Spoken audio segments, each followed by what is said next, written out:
팩트체크. 시장가치 1750억, 손흥민 토트넘 재계약 연봉 인상 크지 않은 이유. 독점 정보 포함. 토트넘 호스퍼를 위해 10년을 충성하는 손흥민인데 보답이 성에 차지 않을 전망이다. 과거 에버턴과 아스톤 빌라를 운영했던 키스 와이네스가 고위층의 시선으로 토트넘이 손흥민에게 제시할 계약 규모를 예상했다. 그는 영국 매체 풋볼 인사이더를 통해 토트넘이 손흥민에게 제시할 연봉 인상이 크지 않을 것이라고 내다봤다. 구단 고위층에서 일례받기의 선수 이적의 이득을 파악하고 내놓은 의견이라 주의 깊게 들어볼 법하다. 와이네스는 토트넘은 사우디아라비아에 손흥민을 판매해 막대한 자금을 벌 수 있을 것이라며 손흥민이 사우디아라비아로 간다면 1억 파운드, 약 1747억 원도 받을 수 있다 라고 했다. 그러면서 손흥민이 이적할 경우 토트넘이 고려할 우선순위는 사우디아라비아가 될 것이다. 엄청난 이적료를 얻을 수 있기 때문이라고 경제적인 부분을 바라봤다. 이러한 배경으로 한국과 사우디아라비아는 최근 무역협정을 체결했다. 축구계는 종종 외부 요인이 크게 작용할 때가 있다 라고 구단주였기에 꺼낼 수 있는 논리도 발휘했다. 그동안 토트넘의 기조는 분명했다. 30대 선수에게 장기 계약과 연봉 인상에 대해 인색했다. 손흥민을 늘 최고의 선수라고 치켜세우면서도 장기 계약을 선뜻 제시하지 못하는 모양새가 낯설지 않은 이유다. 그러는 사이 손흥민을 둘러싼 이적 소문은 하루가 다르게 바뀌고 있다.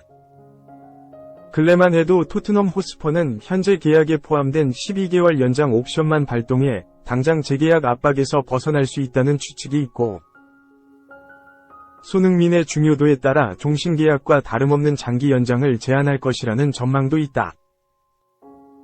하루가 다르게 예상이 달라지면서 토트넘 호스퍼가 손흥민과 함께하는데 미적지근한 반응이라는 의견이 몰린다. 손흥민과 토트넘 호스퍼의 계약 기간이 2025년까지라 계약을 연장하려면 이제 구체적인 협상을 해야 할 때다. 토트넘 호스퍼는 지난해부터 손흥민과 재계약 의사를 계속 밝혀왔지만 정작 확고한 기조를 정하지 않은 것으로 해석된다. 반면에 손흥민은 토트넘만 바라본다. 여전히 토트넘 생활에 만족하고 있고 프리미어리그에 남아 우승 목표를 이루려는 의지가 강하다. 물론 현지도 손흥민이 올여름 토트넘을 떠날 것으로 보지 않는다. 앞서 기브미 스포츠는 손흥민이 장기 계약을 매저 은퇴할 때까지 토트넘에 남을 수 있을 것이라며 현재 불거지는 페네르바체 등 이적설은 성사 가능성이 제로에 가깝다고 보도했다. 매체는 손흥민은 다음 시즌 그 이후에도 토트넘에 머물 계획이다. 이미 9년을 북런던에서 보냈는데 남은 선수 생활도 이곳에서 할 가능성이 크다. 15년을 채운다면 아주 놀라운 일이 될 것이라고 기대할 정도다.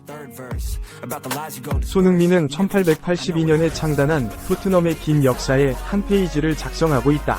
올 시즌에 만들어낸 이정표가 상당하다.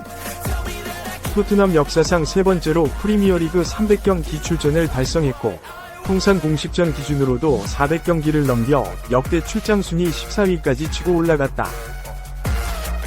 더불어 득점에서도 프리미어리그 통산 120번째 득점에도 성공하면서 토트넘은 물론 리그 창설 이후 최다골 순위에서 여러 레전드를 넘어서기 시작했다. 이번 시즌에만 17골씩 도움으로 득점은 8위, 도움은 공동 3위를 기록하며 해결사와 조력자 역할을 모두 해냈다.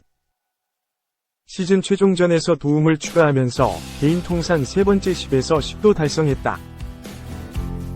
그렇기에 풋볼 365는 새 시즌 토트넘이 당연히 데리고 있어야 할 선수로 손흥민을 분류하며 토트넘 최고의 선수이자 주장이다.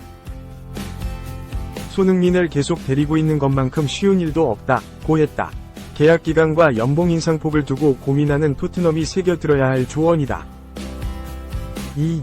리버풀 1750억 12골 11도움 FW 영입 결단. EPL의 새로운 배신자 등장할까? 리버풀은 올 시즌을 끝으로 위르겐 클롭 감독이 팀을 떠나고 아르네 슬롯 감독이 새롭게 지휘봉을 잡는다. 9년 동안의 클롭 감독 체제를 마무리하는 리버풀은 본격적으로 선수 영입 작업을 시작했으며 고든을 새로운 공격 자원으로 낙점했다. 고든은 어린 시절 리버풀 유스팀에서 뛰었으나 2012년에 머지사이드 더비의 상대이자 라이벌인 에버턴으로 이적했다. 고든은 에버턴 연령별 팀에서 꾸준하게 성장했고 2019-20 시즌에 잉글랜드 프리미어리그 EPL에 데뷔했다.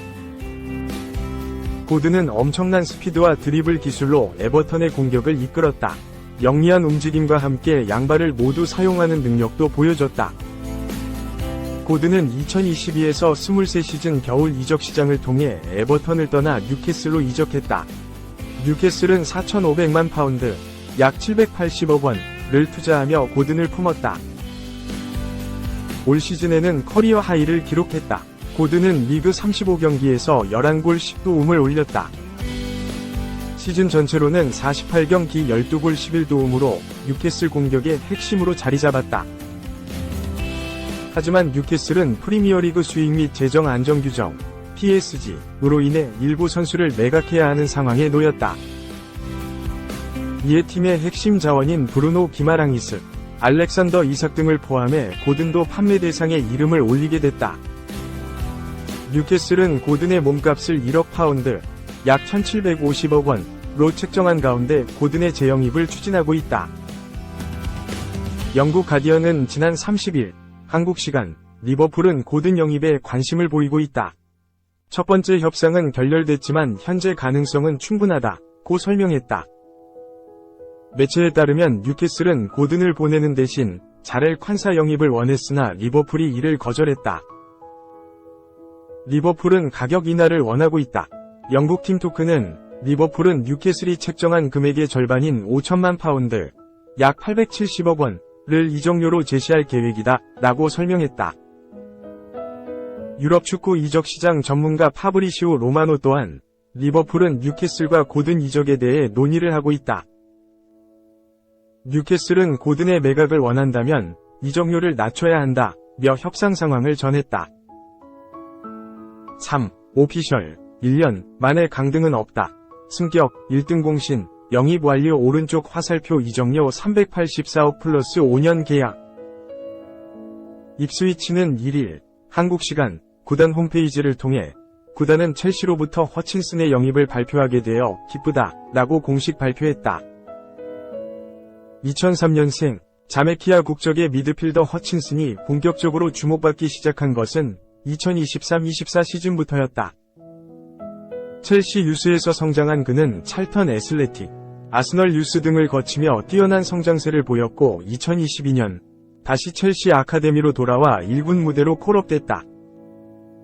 그러나 높은 1군의 벽을 넘지는 못했고 결국 시즌을 앞두고 임대를 택했다. 행선지는 잉글랜드 풋볼리그, EFL, 챔피언십, 2부 리그, 위 입스위치. 뛰어난 잠재력을 입증하듯 이적과 동시에 주전 자리를 차지했고 챔피언십 2월, 4월 이달의 선수상을 수상하며 자신의 기량을 만개시켰다. 2023에서 24시즌 최종 기록은 50경기 11골 6도움. 그의 활약에 힘입어 입스위치 역시 리그 2위로 시즌을 마무리. 22년 만에 프리미어리그, PL, 승격에 성공했다. 챔피언십 무대에서 두각을 드러낸 허친슨. 다가오는 시즌부터 입스위치 소속으로 프리미어리그, PL, 무대를 누빈다. 입스위치는 구단의 PL 승격을 이끈 허친슨이 구단 역대 최고 이적료로 완전 이적한다 라고 전했다. 유럽 이적 시장 전문가 파브리시오 로마노 기자에 따르면 이적료는 2,200만 파운드, 약 384억 원. 계약 기간은 5년인 것으로 밝혀졌다. 맥케나 감독 역시 기쁜 마음을 숨기지 않았다. 맥케나 감독은 구단과의 인터뷰에서 허친슨을 완전 이적시킬 수 있어 매우 기쁘다. 그는 지난 시즌 우리 모두와 함께 즐겁게 일한 사람이고 스태프, 팀 동료, 서포터 모두 그가 한 해 동안 어떻게 성장하고 발전했는지 봤다. 이는 그가 쏟은 노력에 대한 증거다 라고 말했다. 이어 또한 시즌 내내 특히 후반기에 팀에 미친 영향은 그 증거였고 그는 많은 팀 동료들과 마찬가지로 구단의 성공에 중요한 역할을 해냈다. 우리는 그가 구단의 장기적 미래를 위한 훌륭한 선수이자 사람이라고 생각한다. 그는 자신이 PL 무대에서 경쟁하고 성공할 수 있다는 것을 보여주고 싶어 한다. 라고 덧붙였다. 4. 잉글랜드 95분 경기력 끔찍했다. 극장승에도 선배가 맹비난. 케인 그렇게 쓸래? 수비 축구 지적. 잉글랜드는 1일 한국 시간 독일 겔젠키르헨의 펠틴스 아레나에서 열린 유로 2024 16강전에서 슬로바키아에 2에서 1로 역전승을 거뒀다. 8강에 진출한 잉글랜드는 스위스와 4강 진출을 다툰다. 슬로바키아의 초반 공세에 흔들린 잉글랜드는 결국 전반 25분 이반 슈란츠에게 선제골을 얻어맞았다. 이후 잉글랜드는 후반 종료 직전까지 이렇다 할 찬스를 만들지 못했다. 그대로 경기가 끝날 것 같던 후반 추가 시간 5분 벨링엄이 환상 오버헤드킥으로 동점골을 넣었다. 놀랍게도 벨링엄의 득점은 이날 잉글랜드의 첫 유효 슈팅이었다. 이후 기세를 이어간 잉글랜드는 연장 초반 해리 케인의 결승골로 승리를 따냈다. 가까스로 승리했지만 스타 군단 잉글랜드 대표팀의 경기력에 여전히 의문부호가 남았다. 전후반 90분이 다 지나도록 유효 슈팅이 단 한 차례도 없었고 케인, 필 포든, 부카요 사카 등 이번 대회 최고 공격진으로 평가받는 공격진은 기대만큼 활약하지 못하고 있다. 조별리그와 16강전까지 4경기에서 벨링엄과 케인만 득점이 나왔고 다른 선수들은 좀처럼 골을 넣지 못하고 있다. 이날 영국 BBC에 따르면 시어러는 우리는 이것 경기 내용을 받아들여야 한다. 어떻게든 승리하는 것이 중요하지만 95분 경기력은 정말적이었다. 고 총평했다. 이어 유로 2016 실패가 재현될 뻔했지만 이미 그 정도로 부끄러웠다. 어떤 경기든 0에서 1로 지고 있을 때 희망을 버리지 않는다. 하지만 벨링엄의 골이 터지기 전까지 골이 들어갈 조짐이 보이지 않았다. 어쨌든 다행이다. 라고 잉글랜드 경기력을 비판했다. 비판은 이어졌다. 시어러는 케인의 역전골부터 종료 휘슬이 울릴 때까지 또 힘든 싸움이 펼쳐졌다. 라며 케인이 그렇게 깊게 내려오는 것을 바라는 팬들은 없다. 하지만 가레스 사우스게이트 감독이 원하는 전술이라면 받아들여야 한다. 고 말했다. 사우스게이트 감독이 잉글랜드 공격 자원을 제대로 활용하지 못하는 것에 이미 체념한 모습을 보였다.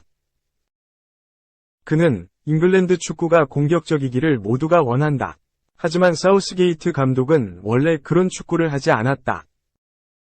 그가 바뀔 거라고 기대조차 하지 않는다. 고 말했다. 마지막으로 시어러는 잉글랜드는 지난 4경기서 거의 400분을 뛰었다. 이 중 개막전 첫 30분을 제외하고 좋은 경기를 하지 못했다. 하지만 항상 우리에겐 그래도 라는 수식어가 붙는다. 우린 그래도 승리의 8강에 진출했다. 고 말했다.